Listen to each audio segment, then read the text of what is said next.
explain the early impacts of the arrival of the Portuguese on the west coast of Africa. At the same time that European powers were beginning to look outward after the Crusades, the Renaissance, and the Black Death, Mali was on the decline. A new power in the Sudanic region of Africa was on the rise. A group of Berber farmers who had formed a kingdom at the city of Gao on the Niger River started calling themselves the Songhai.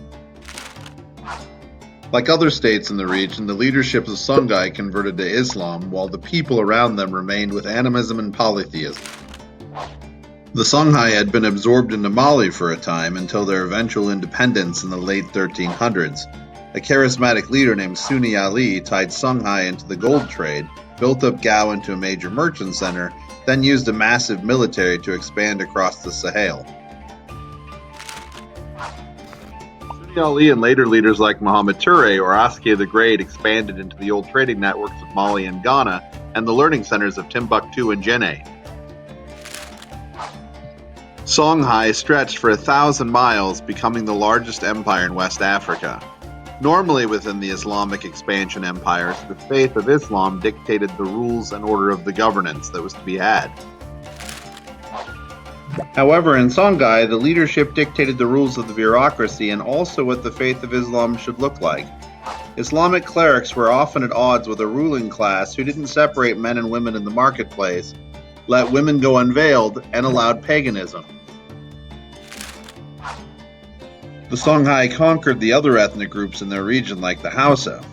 Their path to domination on the West African trade routes came at the same time the gunpowder empires like the Ottomans and the Safavids were taking control of the other section of the trade routes. The effect of this solidification was the push for Europeans to begin to look for their own access to the Indies and China. That European path would be forged by the Portuguese and take them right to the doorstep of the Songhai. When the Portuguese arrived, they began building forts along the West African coast to force their will on the people with raids and cannon attacks. From forts like Elmina, they commanded the gold and trade be brought to them. These tactics proved to be ineffective.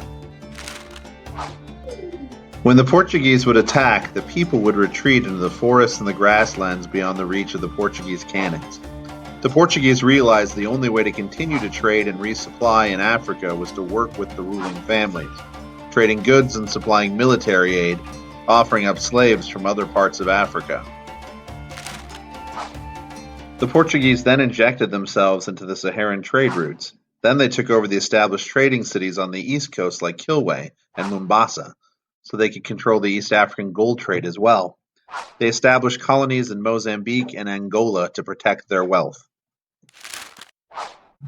The Portuguese were also after Christian converts. They avoided areas connected to Islam for Christian conversion due to their long history of fighting Islam for the Iberian Peninsula. They focused on those areas who had established independent kingdoms without a universal religion, like Congo and Benin. The royal family of Congo, led by Nzinga Mavembe, converted, and then later fought slavery and the Portuguese expansion.